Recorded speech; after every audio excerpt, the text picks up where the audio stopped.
Hello there, and welcome to Fulcrum and the Force. I'm Jim, and this is my channel dedicated to everything Star Wars. This video, I am going to be giving you a full review of the newest LEGO UCS R2-D2. Look at him there, in all of his glory, on the black box, 18 plus, no idea, with the information on the back. Obviously this is $179.99. Not the cheapest set, but also it's got 2,314 pieces. No, I didn't just read that.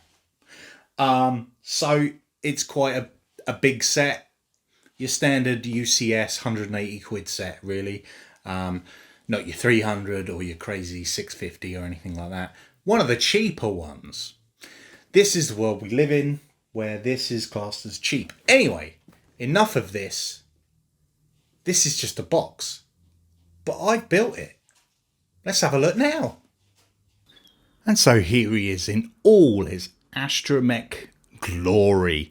I think this figure, piece, whatever you want to call it, looks amazing.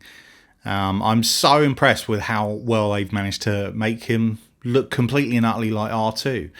I think if you go from here downwards, all of this, I'd struggle to see that it's made of Lego. I mean, you've got a couple of little bits here and there, studs showing here and there, but overall it's very, very clean looking. It's very awesome.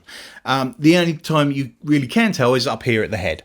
Obviously, making domes and circles with what is relatively a square brick is not the easiest thing. So they went with a different way of doing it on this particular build as opposed to the original one, which is these curved bits. The original one had all studs up, and this one's got all these curved elements on the side and around it. I think this looks great. I like the studs up version, but I think this looks better. I know some people have said that he kind of looks like the Chrysler building, especially when you have him on, you see the side here. Yeah, I can understand that. I do think it looks better in person than it does in the pictures. But I think what they've done with it, it looks incredible. His face is perfect, like it's R2. There's a few little features in the head. Over the back here, we have his little antenna, which is very cool. I like that. I tend to have him sitting there with it up because I think it looks wicked. And then over here is an interesting one. If you pop this corner off, not always the easiest thing to do. And then inside here, we have, if I can get it out, big fingers, Luke's lightsaber from Return of the Jedi, from that bit where R2 pops it out of his head and sends it straight into Luke's hand. I really like that. I think it's a very cool thing that they've done. I've broken this part off from his head. I can't remember exactly how it goes back together, so I will have to do that in a minute.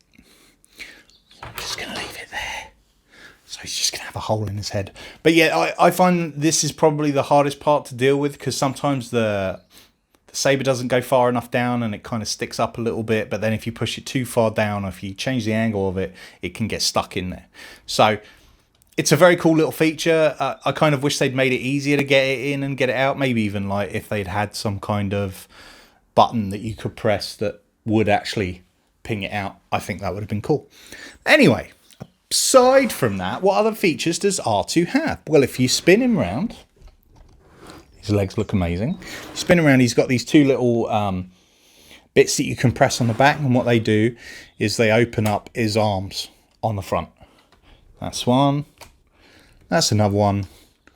And so, just his little arms to access computer terminals and zap things, which is very cool. Nice little touch. On the original, they had a saw blade. I don't know why they've removed that, but it's not there anymore. Which is interesting, because the saw blade he uses in Return of the Jedi to get them all out of the trap. And if, you're going with the Return of the Jedi version, should be there, but whatever. They're just little touches that I quite like. They don't go back in automatically, so you have to push them down and close these bits up, but not a problem. The main part of this is, I think, his third retractable leg. And you literally, if I can do it, sometimes I get it right, sometimes I don't. It's not, there we go. There he is on all three of his legs. I really like that. I think that's a very clever little function. It does make the inside build a little bit difficult in places, I think. You know, sometimes you're not entirely sure what you're doing. The instructions, there's a lot going on there for the mechanism to make that work. So it can be a bit... I took some time with that just to make sure I did it properly so that it would work. But he looks amazing like that. That's the way that I will display him, because that's the way R2 should be displayed, I think. To get the leg back up, literally you stand him up and you lift the leg back into place. It's as easy as that. And then you just drop it down and you do that. There we go. I'm not always the best at doing that part, but anyway, there we go. There he is. And then here, obviously, we have your standard UCS plaque with all the information that you'd expect on there. R2-D2, manufacturer, industrial automaton, model, R2 series astromech droid, primary function, navigation and repair, height 1.09 meters, equipment, holographic projector, spacecraft linkage and control arms, universal computer interface arm, buzzsaw, so it's on the thing, but not in his body, third tread, retractable, processing indicator color, red, which is cool. We also have a little R2 minifig on there. I think it's time that they updated this minifig. It's not been updated in years, and seeing if they can't do a new thing with making him a third leg on there. But this is the big thing that people seem to be interested in. This brick here. Very interesting. It's a printed brick and it says 50 Lucasfilm Limited. Obviously it's celebrating Lucasfilm and their 50 years of making things, not just Star Wars, but everything. And because it's a printed brick, it's going to be like a one-off printed brick. Not a one-off, obviously there's hundreds of thousands of these sets out there, but it's not a standard brick that you can buy anywhere. So I think this will end up being quite a big deal, that brick, because it is printed and people love the special things. So there we go. That's R2 in all his glory. I think he looks amazing. I think it's probably one of my favorite Lego sets because of how incredible they've captured the character. At the end of the day, it looks like R2. There's something about it that makes it even feel like R2. So yeah, I just think incredible build, incredible set. I love it. Hope you enjoyed that little review of it. It gets 9 restraining bolts out of 10. Maybe 9's a bit high. Gets 8 restraining bolts out of 10 for this set.